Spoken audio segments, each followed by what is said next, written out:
اقرأ أونلاين TV. إن الحمد لله نحمده تعالى ونستغفره ونستعينه ونعوذ بالله من شرور أنفسنا وسيئات أعمالنا. إنه من يهده الله فلا مضل له ومن يضلل فلا هادي له. وأشهد أن لا إله إلا الله وحده لا شريك له. وأشهد أن سيدنا محمدا صلى الله عليه وسلم عبده ورسوله وصفيه من خلقه. أشهد أنه بلغ الرسالة وأدى الأمانة ونصح الأمة وكشف الله به الغمة وجاهد في الله حق جهاده حتى آتاه اليقين. وتركنا على المحجة البيضاء ليلها كنهارها لا يزيغ عنها إلا هالك. فصلوات ربي وتسليماته عليه. رب اشرح لي صدري ويسر لي أمري واحلل عقدة من لساني يفقه قولي. اللهم علمني ما جهلت وذكرني ما نسيت. اللهم إني أتبرأ من حولي وقوتي وألتجئ إلى حولك وقوتك. اللهم أعني ولا تعن علي وانصرني ولا تنصر علي واهدني ويسر الهدى لي. أما بعد، إخوة الإسلام والإيمان، أحباب رسول الله، أوصيكم وإياي بتقوى الله جل في علاه. إذا المرء لم يلبس ثيابا من التقى تقلب عريانا ولو كان كاسيا. وخير لباس المرء طاعة ربه ولا خير في من كان لله عاصيا. Ndugu zangu Waislamu wapenzi na wafuasi wa Bwana Mtume Muhammad sallallahu alayhi wasallam, ninakuhusieni pamoja na kuihusia nafsi yangu kumcha Allah jalla fi ulah, na tufahamu ya kwamba ikiwa mwana wa Adam hakuwa tayari kuvaa vazi la ucha Mungu, basi hubadilika kuwa uchi hata kama amevaa mavazi.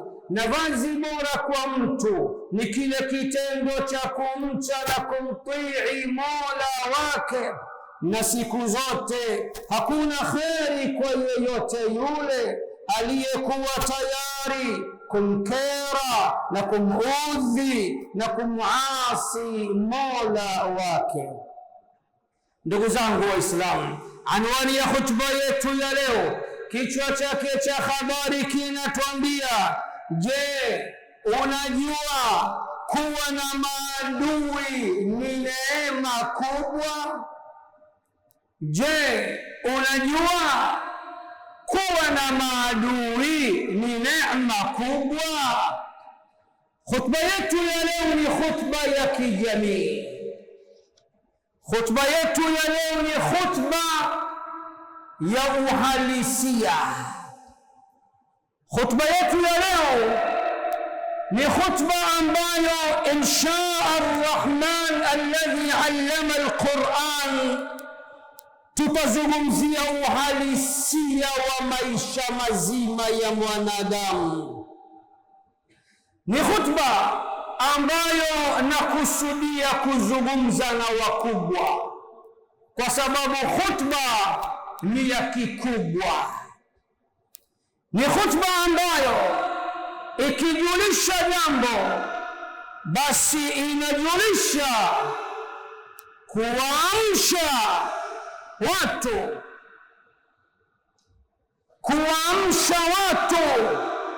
ili wapate kujua thamani yao. Maana wengi wetu hatujui thamani zetu. Ndugu zangu, hal dharura أتدري أن يكون لكل إنسان عدو في هذه الحياة؟ Je, ni lazima kila mtu awe na maadui katika maisha haya ya dunia? Jawabu, si kila mtu ana maadui katika maisha haya ya dunia. Maadui hawapatikani isipokuwa kwa watu maalum, wenye mambo maalum ambayo pengine wao hawayajui hayo mambo, hawayaoni, lakini maadui zetu wamekuwa wepesi wa kuyajua ya kwetu bila ya sisi kuyajua katika neema na mafanikio mbalimbali.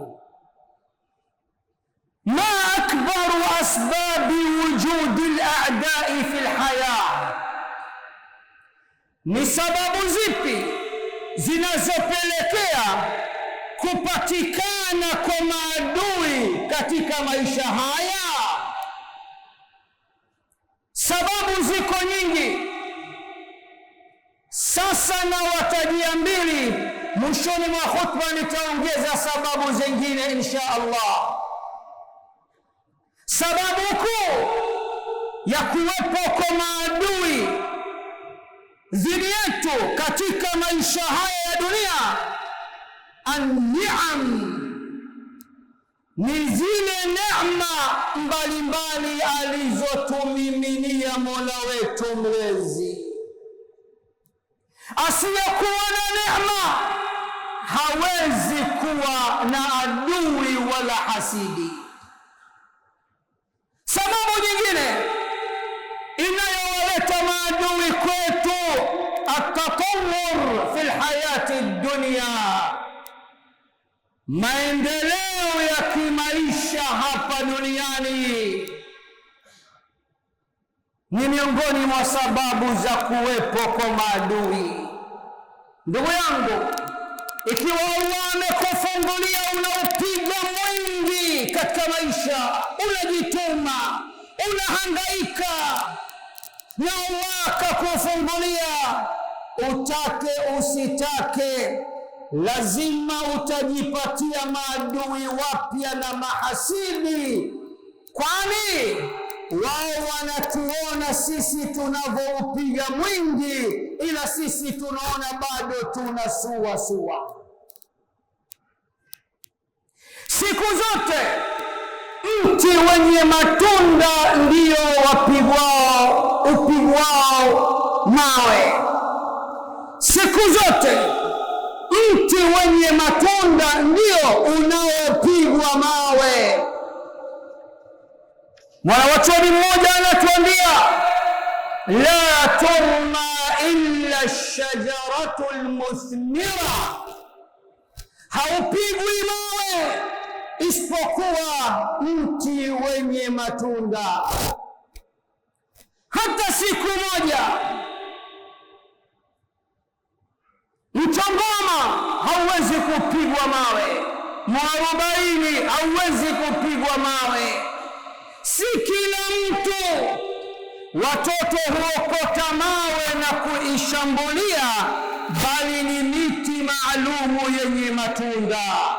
Mwanachuoni mwingine anatuambia, kam ala dhahri al-ardi min shajara wa laysa turma illa ma biha thamara. Pokea haya maneno wewe, pata faida wewe, pata faraja leo wewe.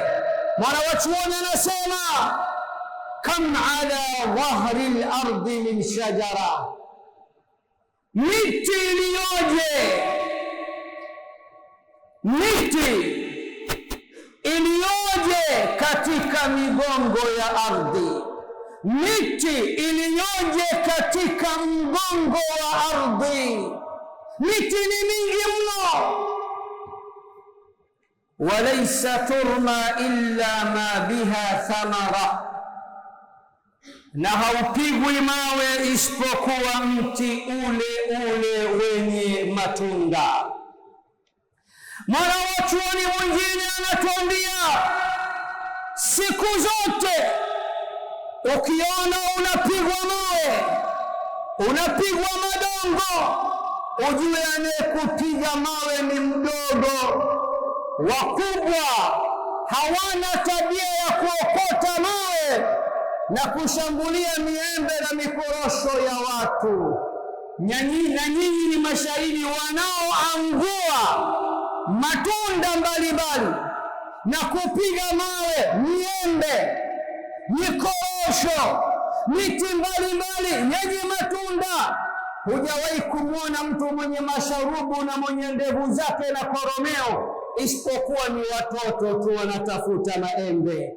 Ukimwona mtu mzima anarusha mawe kwa watu wazima, ujue yeye sio mtu mzima, ni mtoto, kwani ni desturi ya watoto kuokota mawe, kwani ni desturi ya watoto kuokota mawe na kupiga juu.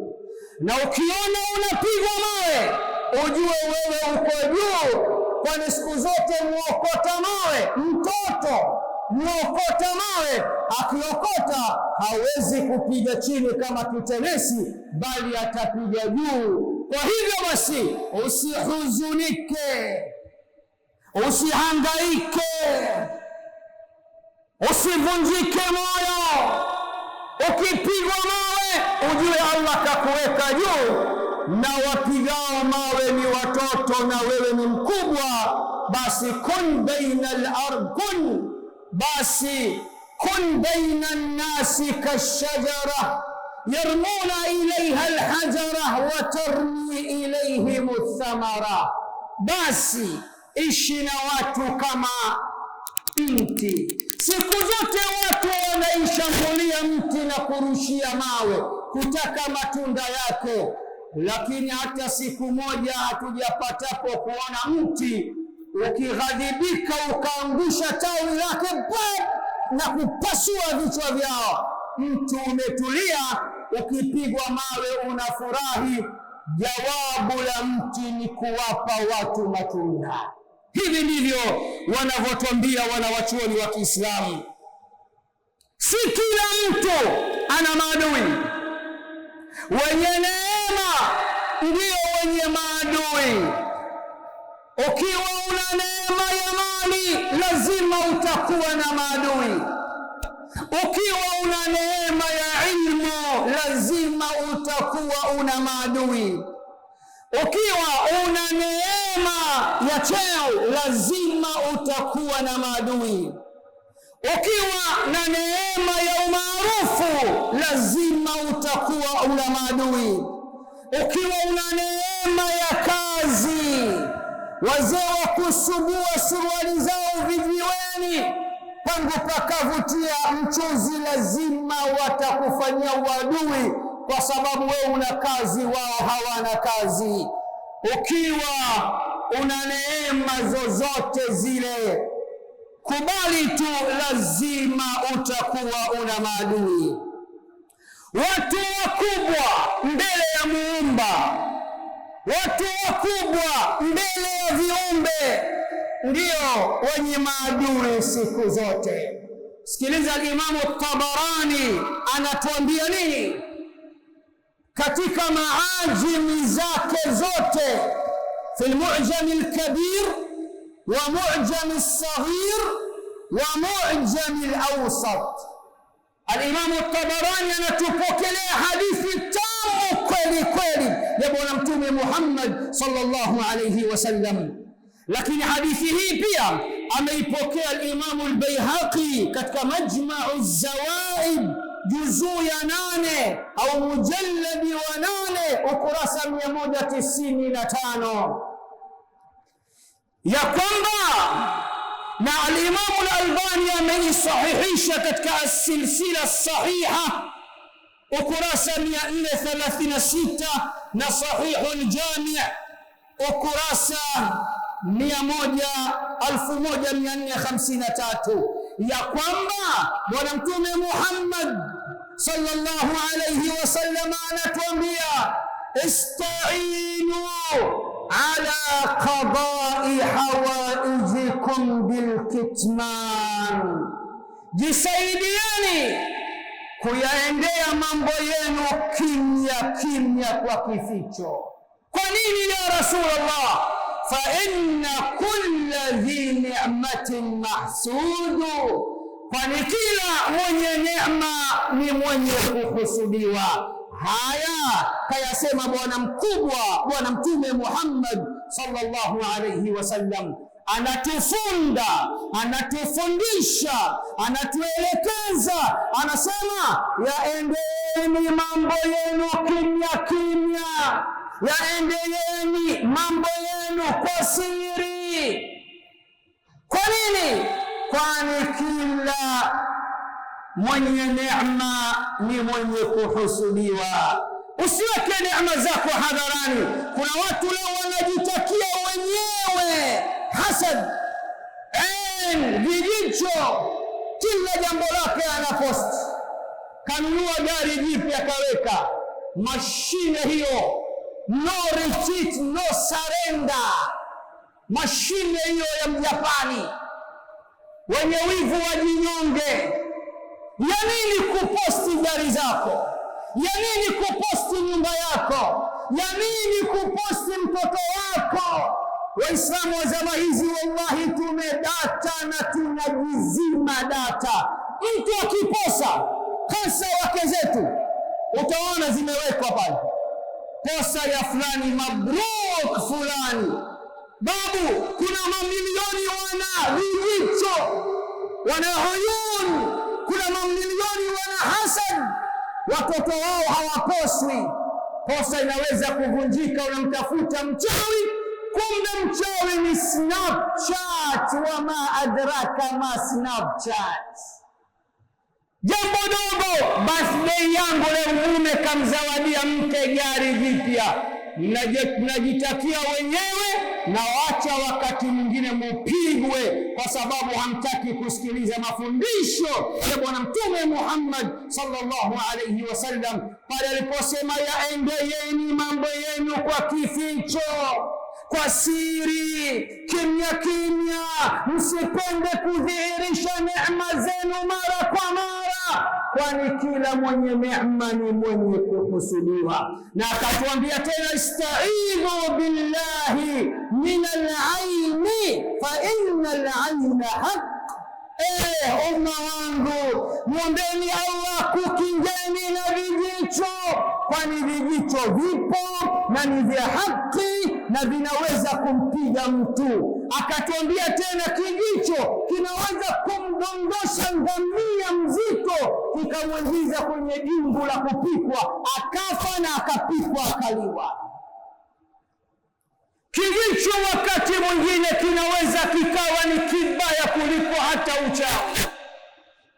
Wengi mitaani tuna vijicho na hasad, tunadhani tumepigwa uchawi. Kijicho chenyewe ni kitu kizito sana bila ya sisi kujua. Hivyo basi, ukiwa una maadui usije ukajidharau. Nina nini mimi? Huenda hujui ulicho nacho, maadui zako wanajua. Ukiwa una maadui usihuzunike, bali useme ala, inaonekana na neema nisioijua ndio maana nina maadui.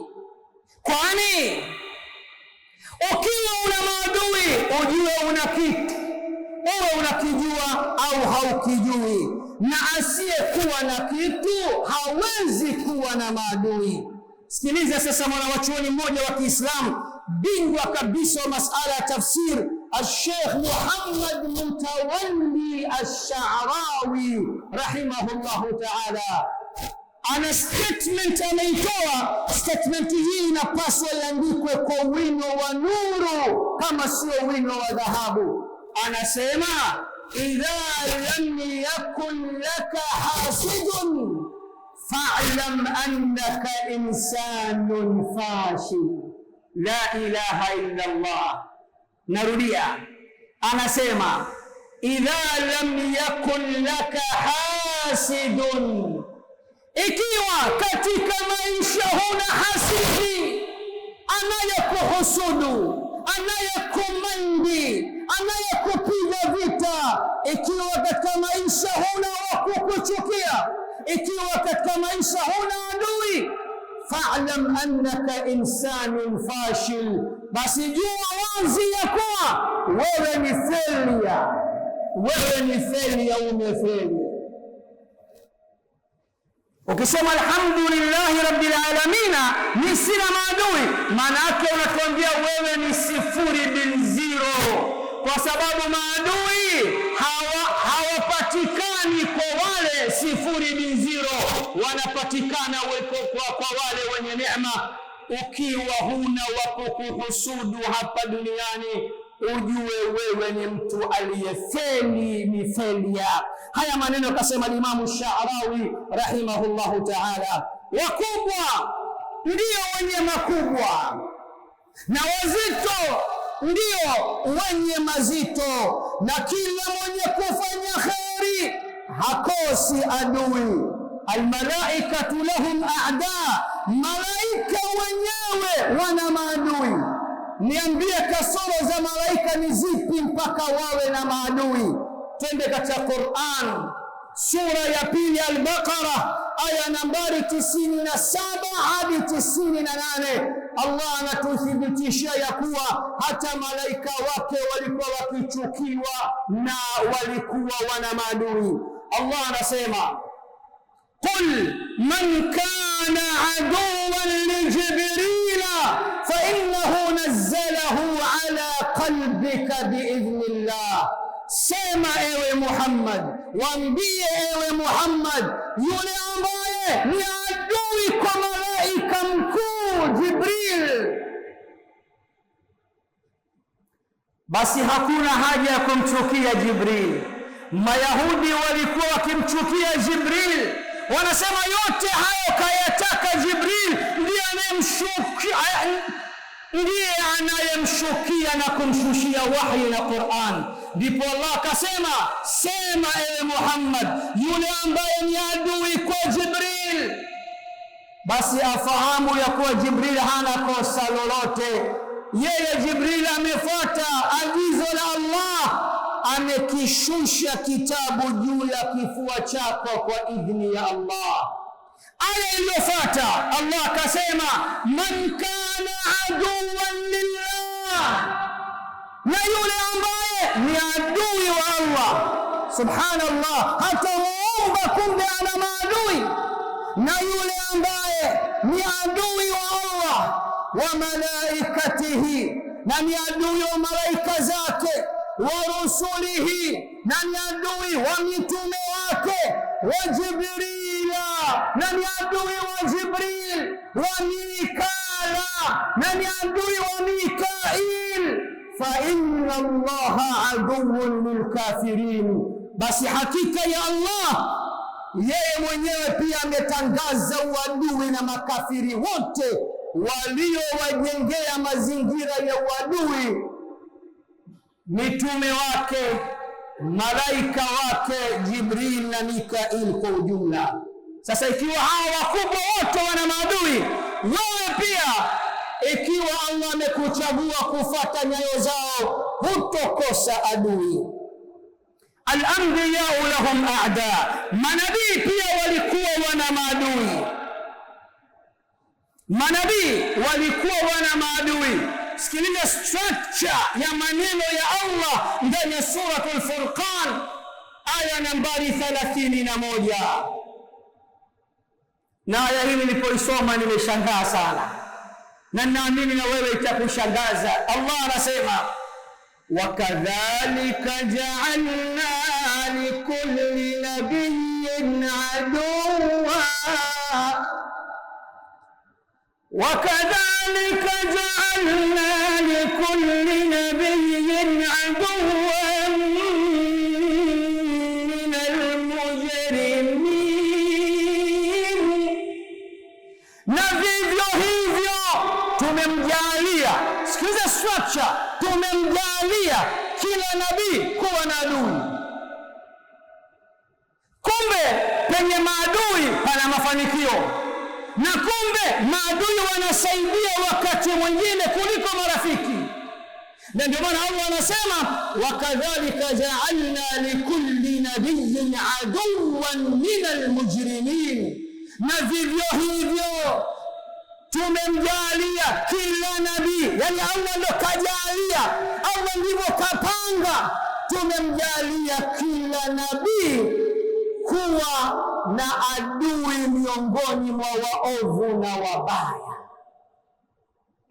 Aya hii inatupa faida kuu mbili, ndugu zangu. Faida ya kwanza, Allah amewatuma mitume na anawachunga na kuwalinda, na wana isma ya hali ya juu, hawakosei, hawatelezi, hawana mapungufu. Alipowatuma kawajalia kuwa na maadui. Ni majaliwa hayo ya Allah. Kwa nini? Wapate kuwasaidia hawa manabii. Kwa nini? Mwanadamu akijua nyuma yake ana adui, ataupiga mwingi, atakuwa makini, atakuwa serious, kuliko akijua nyuma yangu hakuna anayenifuatilia. Maadui wakati mwingine ni msaada kwetu, na hilo hawalijui.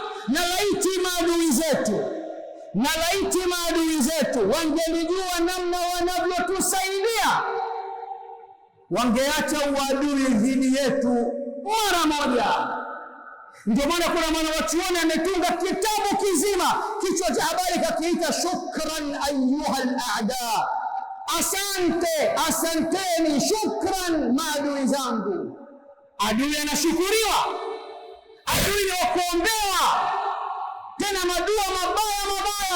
Lakini mwanachuoni anakuambia hapana, mimi nawashukuru maadui zangu. Kwa hiyo aya hii inatupa faida kuu mbili. Faida ya kwanza ni Allah aliyejalia kusudi kabisa kila nabii awe na maadui. Faida ya pili, adui hatoki katika wema.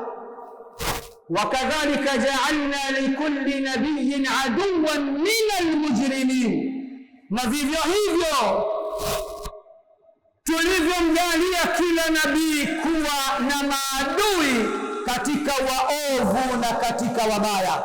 Faida ya pili, mtu mwema hawezi kuwa adui wa watu. Ukimwona mtu ni adui wa kila mtu, ujue huyo ni muovu na huyo ni mbaya, kwa sababu Allah akasema kila nabii tumemjalia adui katika waovu na katika wabaya. Ndugu zangu, kama hili halitoshi, Allah katika hadithi al-Qudusi ametangaza vita na maadui wa vipenzi vyake. Hadithi al-Qudusi ameipokea Imam al-Bukhari katika sahihi yake kwa nambari 6502. أن الله تعالى قال, Allah subhanahu wa ta'ala anasema katika hadithi al-Qudusi, man aada li waliyan faqad adhantuhu bil harbi. Man aada li waliyan faqad adhantuhu bil harbi, atakaye mpiga vita kipenzi changu, wali katika mawali wangu, atakayemfanyia uadui kipenzi changu, wali katika mawali wangu, faqad adhantuhu bil harbi, basi huyo tayari nimekwisha mtangazia vita. Vita hapa ni baina ya wewe na Allah kwa kile kitendo cha kuwafanyia uadui mawali wa Allah na vipenzi vya Allah. Na ili mtu awe wali wa Allah na kipenzi cha Allah, Suratu Yunus imeweka wazi, ala inna awliya Allahi la khawfun alayhim wa la hum yahzanun alladhina amanu wa kanu yattaqun. Zindukeni, fahamuni ya kuwa mawali wa Allah hawatokuwa na hofu wala huzuni siku ya Kiyama, watakuja wakitembea kifua mbele. Wapi hao? Sifa zao ni mbili tu, ni wale walioniamini mimi ukweli wa kuniamini na wakamcha Allah ukweli wa kumcha.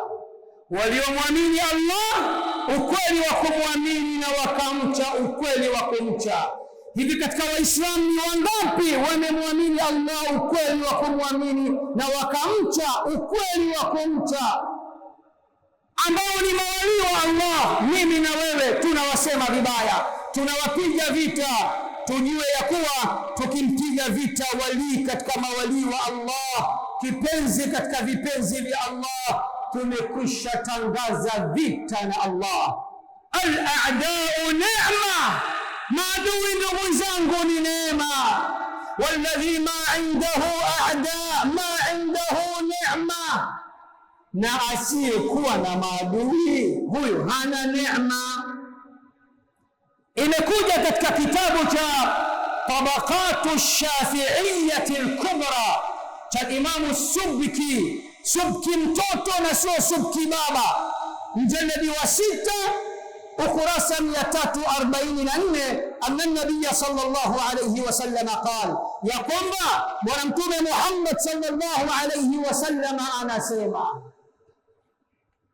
inna li ni'amillahi ta'ala a'daa, hakika neema za Allah siku zote zina maadui. Faqila lahu wa man hum, masahaba wakamuuliza bwana mtume, ni akina nani hao maadui wa neema za Allah? Qal, bwana mtume akasema, alladhina yahsuduna an-nasa ala ma atahum Allah min fadlihi, maadui wa neema za Allah ni wale ambao wanawahusudu watu juu ya yale ambayo Allah amewapa. Na Allah katika sura ya 4 An-Nisa aya nambari 54 anawauliza, anawachallenge mahasidi, anasema, am yahsuduna an-nasa ala ma atahum Allah min fadli, hivi wanawahusudu watu juu ya yale ambayo Allah kawapa kutokana na neema zake, fadhila zake? Faqad atayna ala Ibrahima alkitaba walhikma, hakika mbona tumekwisha wapa watu wa Nabii Ibrahim kitabu na hikma. Wa atainahum mulkan adhima, na tumewapa ufalme mkubwa kabisa. Naam, dunia ya sasa, ukiwa una maadui ujue una kitu, ukiwa una wapinzani ujue una kitu. Asiyekuwa na kitu hawezi kupigwa vita, wala maadui, wapinzani, mahasidi hawawezi kusogelea. Kuna msemo unasema, ukiona wanakujadili ujue wanakukubali. Ukiona wanakujadili ujue wanakukubali, japo mdomoni wataonyesha hawakukubali. Kwenye vikao vyao ni wewe tu, wanakuzungumza wewe tu, unawanyima raha ujue pengine ni mtu mkubwa wewe mbele ya Allah, lakini maskini wa Mungu haujujui. Mshairi anasema, laysa yakhlu almar'u min dhiddin walau hawala al-uzlata fi ra'si jabal, mwanadamu hawezi kukosa wapinzani, mwanadamu hawezi kukosa walio dhidi yake, mwanadamu hawezi kukosa maadui na mahasidi. Hata akisema ahame kabisa mjini akaishi katikati ya majabali, bado tu watampiga vita huko huko aliko. Hivyo basi, katika maisha hatuwezi kukosa maadui na wapinzani, na hakuna anayeweza kupiga hatua, hakuna anayeweza kupiga hatua bila ya kuwa na msukumo nyuma yake.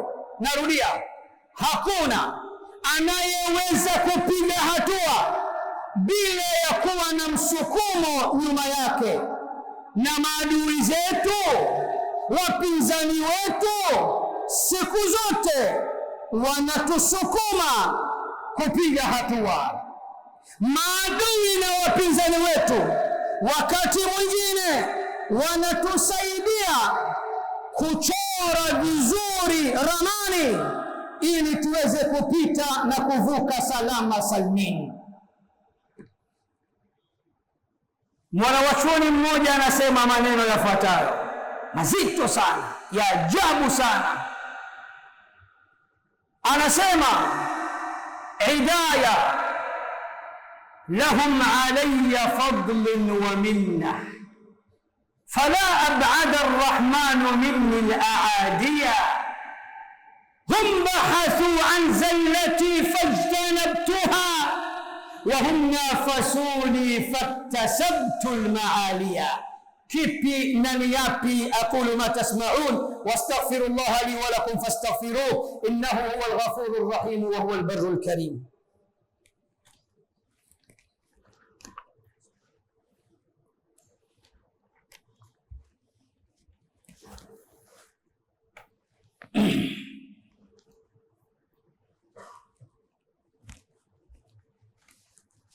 Alhamdulillah wassalatu wassalamu ala rasulillah wa ala alihi wa sahbihi wa man walah. Kwa mara nyingine ninarudi kwenu tena kuwahusia pamoja na kuihusia nafsi yangu yenye mapungufu chungu nzima katika kutekeleza haki za Mola wangu. Na Mungu Allah sote tupande kwa uchamungu wa hali ya juu na tupande kwa ikhlas ya hali ya juu, atuvishe vazi la siha na afya iliyokamilika, atuepushe na maradhi yote madogo kwa makubwa, kwani yeye ni muweza juu ya kila kitu. Mwanachuoni mmoja anatuambia, idaya lahum alayya fadlun wa minna fala ab'ada arrahmanu minni al-aadiya hum bahathu an zallati fajtanabtuha wa hum nafasuni faktasabtu al-ma'aliya. Maadui zangu, maadui zangu, maadui zangu. Mwanachuoni anasema, maadui zangu, maadui zangu wana kwangu mimi fadhila na ihsani kubwa. Maadui zangu laiti wangelijua ya kwamba wana kwangu mimi fadhila na ihsani zilizokubwa. Fala ab'ada arrahmanu minni al-aadiya, basi namuomba Rahmani asiwaweke maadui zangu mbali na mimi. Angalia maajabu haya. Basi namuomba Rahmani asiwaweke maadui zangu mbali na mimi. Kwa nini mwanachuoni unasema maneno hayo? Anasema, hum bahathu an zallati fajtanabtuha. Maadui zangu siku zote wamekuwa kwenye mavizio, wakinivizia, wakinitega, wakinichunguza, wanachunguza kasoro zangu, telezo zangu. Mwanachuoni anasema, baada ya kugundua nyuma yangu nina maadui, wananivizia, wananiwinda, wananipiga kozlen, ikawa sababu ya mimi kuwa makini na kujiepusha na telezo zote hizo, wakakosa cha kupata kwangu. Maneno ya wakubwa hawa. Akasema, wa hum nafasuni faktasabtu al-ma'aliya. Maadui zangu wakataka sasa kushindana na mimi. Nilipoona wanashindana na mimi, nikifanya hiki na wao wanafanya, wakawa ni msukumo mzuri kwangu, nikaupiga wengi, hatimaye nikajikuta niko juu yao. Mimi niko juu, top manyota, nimewaacha chini wakiugua gonjwa la hasad. Maadui zangu wana kwangu mimi fadhila nyingi na ihsani nyingi, basi namuomba Rahmani asiwaweke mbali nami maadui zangu. Siku zote wamekuwa wenye kunivizia na wenye kutafuta kasoro zangu, telezo zangu, nami nikawa makini, nikajiepusha na hayo yote. Na siku zote wamekuwa wenye kushindana na mimi. Baada ya kuona wanashindana na mimi, ninachokifanya wanakifanya, nikaona niupige mwingi, na hatimaye Allah kaniweka juu zaidi, nikawa top manyota. Nimewaacha chini wakichungulia kuniangalia, huku wakiugua joto la hasadi na joto la uadui. Hivi ndivyo alivyosema mmoja ya wanawachuoni wa Kiislamu. Ndugu zangu Waislamu, hii khutba nataka niishie hapa, ili sasa Ijumaa ijayo nije na mada nyingine isemayo Qur'ani imesema kila nabii kapewa maadui wa aina mbili. Khutba hii haina maana yoyote, pengine tafsiri yoyote ambayo anaweza kutafsiri mmoja wenu, kusema labda shekhe kwa sababu anapigwa vita ameamua kutoka kwa mtindo huo. La wallah, nipo katika da'wa mwaka wa 31. Umri wangu wa da'wa ni mkubwa, mengi nimeyapitia, milima nimepanda, mabonde nimeshuka. Nimeanza nikiwa na elimu ndogo, niko ibtidai darasa la 4 katika elimu ya dini, na Allah kanisaidia mpaka nikaweza kupata masters ya da'wa na usuluddin, misingi ya dini. Bila shaka sio Nuruddin Kishki wa miaka 90. Kama maarifa kidogo Allah kaniongezea sasa, kama uzoefu kidogo Allah kaniongezea sasa, kama kukabiliana na mengi kidogo Allah kaniongezea sasa.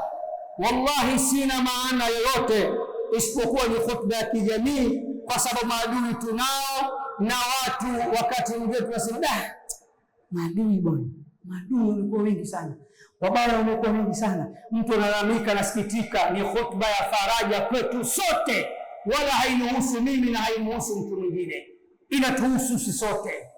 Hili naomba muondoke nalo, kwa sababu Waislamu wa zama hizi sisi wenyewe tunajuana, tuna tafsiri zetu ambazo ni tofauti tofauti. Mimi kama naamua kumshambulia mtu, najitokeza hadharani na mshambulia, sina uoga. Mtoto wa mjini, mtoto wa TMK, na sina tabia hiyo. Sijawahi kumshambulia mtu maisha. Hii ni mashahidi.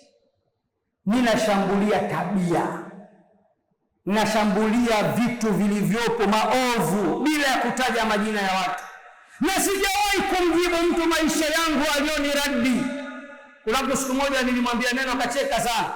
Nilimwambia kuna mashehe wengi washaniradi mimi,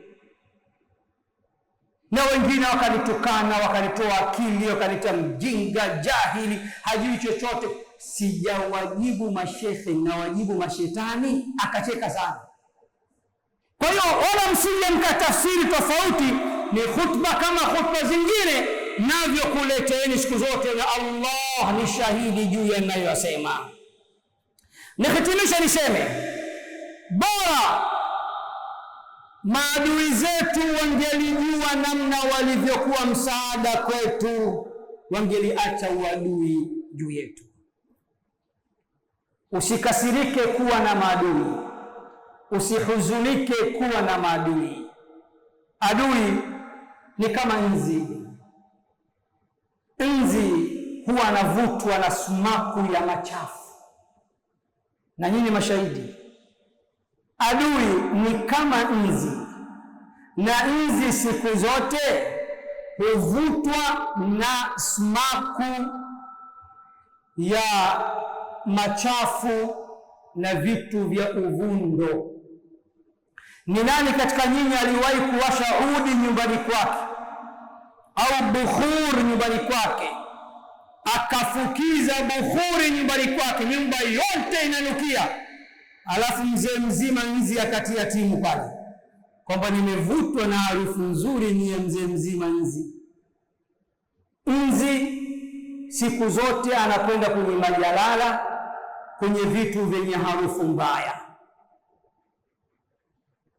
Na ukiona una adui, maana yake utajipanga, utahakikisha hawanzi walioingia nyumbani kwako wamefuata nini. Kama kuna kinyesi unakiondoa, kama kuna uchafu unasafisha, kisha unafukiza nyumba yako. Mzee mzima nzi lazima atoweke. Na hitimisha na kauli ya Imam Ibn Taymiyyah, anasema innal jahila bimanzilati dhubabi. Ukitaka kumjua mjinga siku zote, ujue mjinga hana tofauti na nzi. Kwa nini? La yaqa'u illa ala aljarihi.